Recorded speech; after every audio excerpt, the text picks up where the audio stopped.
লতা অজ্ঞান হয়ে পড়ে গেল। তখনই ওখানে অঘরী আবির্ভূত হলেন। তিনি চোখ বন্ধ করে কিছু পাঠ করলেন। রূপসী লেজ গুটিয়ে পালিয়ে গেল।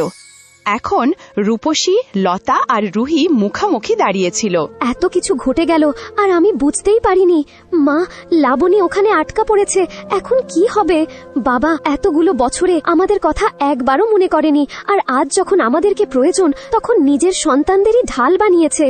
তোমরা পৃথিবীর অধিবাসীরা তো অনেক কথা বলো, আরে এত চিন্তা করারই কি দরকার? যা হচ্ছে হতে দাও। স্বামী ডাকছে, যাও, নিজেকে ভাগ্যবান মনে করো। ও যদি ভালো স্বামী হতো তাহলে প্রকাশ্যে ওর স্ত্রীকে ছেড়ে যেত না। তখন আমার মেয়ে রুহি 3 বছরের ছিল আর লাবণী 2 মাসের। ও কি একবারও ভেবেছিল আমি এদের কিভাবে বড় করব? রূপসী এবার রেগে গেল।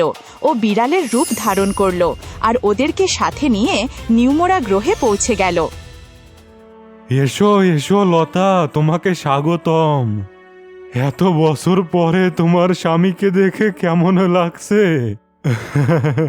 বেশি বুড়ো হয়ে যায়নি তো আমি?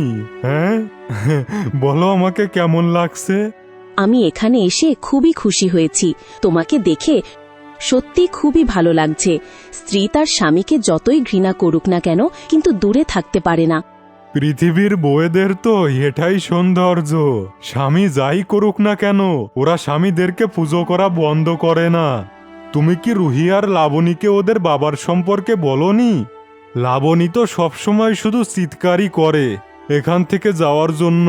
ও তো এখনো ছোট, বুঝে যাবে। আমি ওর কাছে যেতে চাই।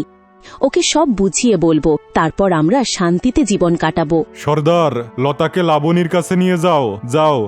মা, তুমি এটা কি করছো? বাবা তোমাকে যে কষ্ট দিয়েছিল সেসব তুমি ভুলে গেলে? এক মুহূর্তেই বাবার কথা মেনে নিলে? লতা রুহির কথা না শুনে লাবণীর কাছে গেল। লাবণীর অবস্থা খুবই খারাপ ছিল। মাকে দেখা মাত্রই ও কাঁদতে শুরু করল। ক্ষমা করে দাও মা, অনেক বড় ভুল হয়ে গেছে। আমি এখান থেকে বাড়ি ফিরে যেতে চাই। এই সুবীর নামের লোকটা খুবই ভয়ানক। এই গ্রহের লোকেরা কেউ ভয়ে কিছুই বলে না। এই সুবীর অনেক অন্যায় করে এখানকার লোকেদের ওপর, কিন্তু এখানকার লোকেরা খুবই ভালো। চিন্তা করো না, সব ঠিক হয়ে যাবে। লতা ওর 2 মেয়েকে নিয়ে ওখানেই চুপচাপ থাকল।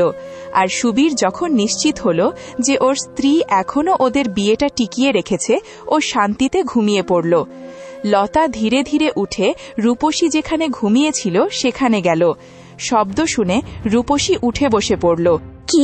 কে আছে ওখানে? ও বিপদ আঁচ করতে পেরে ওর বিড়াল রূপ ধারণ করল। বিড়াল হওয়া মাত্রই লতা ওর লেজে 1 বোতল মন্ত্রপুত সবুজ জল ঢেলে দিল। বিড়ালটি যন্ত্রণায় ছটফট করতে করতে অজ্ঞান হয়ে গেল। বিড়ালটি অজ্ঞান হওয়া মাত্রই সর্দার আর বাকি লোকেরা ওখানে চলে এলো। লতা দিদি, এই বিড়ালটা এই গ্রহের সকলকেই অনেক বিরক্ত করেছে। এর অত্যাচারের কারণে আমরা কেউ শান্তিতে থাকতে পারি না, সেই সাথে সুবীরও। এখন এই বিড়ালটার জ্ঞান ফিরে আসার আগেই তাড়াতাড়ি একে তোমরা কোনো খাঁচায় বন্দি করে ফেলো। এই বিড়ালকে এর কর্মের শাস্তি দাও তোমরা। আর সুবীরের কথা বলতে গেলে ওর হাত পা বাঁধা হয়ে গেছে। রূপসীকে ছাড়া ও সাধারণ মানুষ ছাড়া কিছুই না। তাহলে কি আপনি স্বামীকে নিয়ে যাবেন? না, আমি এখান থেকে শুধু আমার 2 মেয়েকে নিয়ে যাব। সুবীর তোমাদের সাথে যা করেছে তার প্রতিশোধ তোমরা ওর থেকে নিতে পারো, তাতে আমি শান্তি পাব। প্রতিটা মুহূর্তে ওকে ওর পাপের শাস্তি দাও, ওকে ওর কর্মের শাস্তি দাও, কঠিন শাস্তি। ওকে কোনো সহজ শাস্তি দিও না।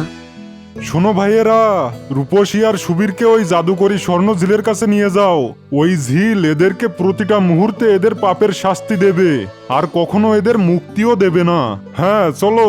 কিছুক্ষণের মধ্যেই সুবীর আর রূপসীকে ওই ঝিলের ভিতরে পাঠানো হলো। আর লতা ওর মেয়েদের সাথে বকের পিঠে চড়ে বাড়ি ফিরে এলো।